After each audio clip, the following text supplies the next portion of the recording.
Halo semuanya, salam sejahtera untuk kita semua. Perkenalkan, nama saya Klana, NIM 211500025 dari Universitas Kristen Indonesia, Program Studi Pendidikan Biologi. Nah, pada video kali ini saya akan mereview tugas kelompok minggu lalu, yaitu ada 4 kelompok mengenai tugas bioteknologi dengan dosen pengampu Pak Jendri selaku dosen bioteknologi. Nah, tugas kelompok pertama adalah mengenai bioteknologi pembuatan pupuk menggunakan 2 bahan, yaitu telur dengan Ajinomoto atau micin. Nah, proses pembuatannya itu sangat sederhana.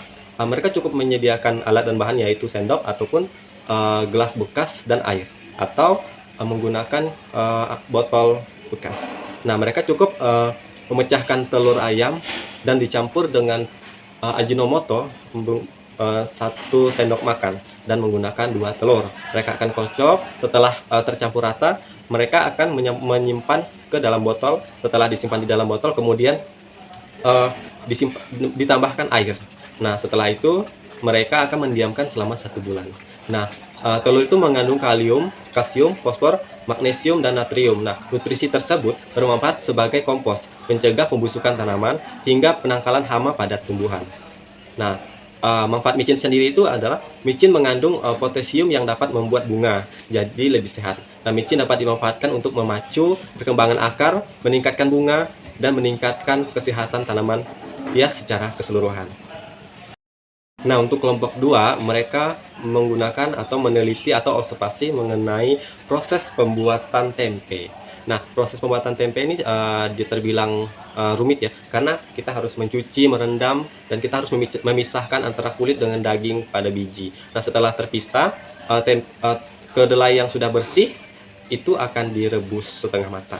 Nah, setelah direbus setengah matang, itu akan dibiarkan sampai dingin, kemudian dicampurkan dengan ragi, dan akan dibungkus dengan plastik ataupun daun pisang misalkan, seperti itu. Nah, manfaat dari tempe sendiri mengandung zat-zat antibakteri yang mampu mengatasi berbagai penyakit infeksi seperti diare dan lain-lain, seperti jantung, dan antioksida dari anifilasi yang terkandung pada tempe mampu melindungi pembuluh darah dari kerusakan, inflamasi, dan oksidatif, sehingga membuat jantung lebih sehat.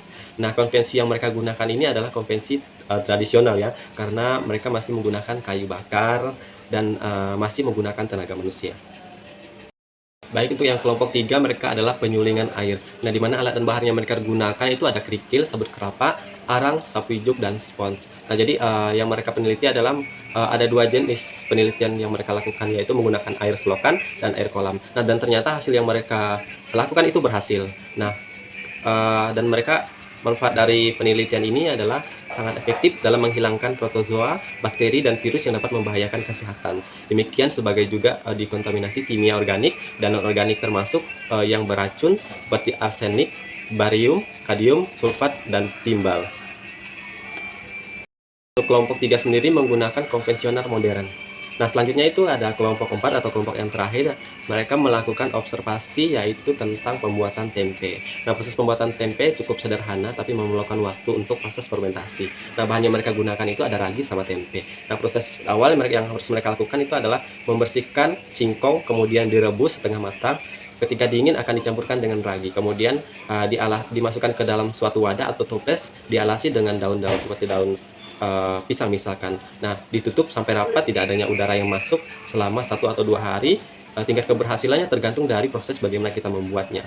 Nah, manfaat dari tempe sendiri adalah untuk menghangatkan tubuh, menjaga kesehatan pencernaan, mencegah konstipasi, menjaga daya tahan tubuh, sebagai cemilan kesehatan, dan mengatasi anemia. Nah, demikianlah hasil review dari 4 kelompok tersebut. Semoga video kali ini bermanfaat untuk kita semua mengenai bioteknologi yang sudah kita lakukan. Terima kasih.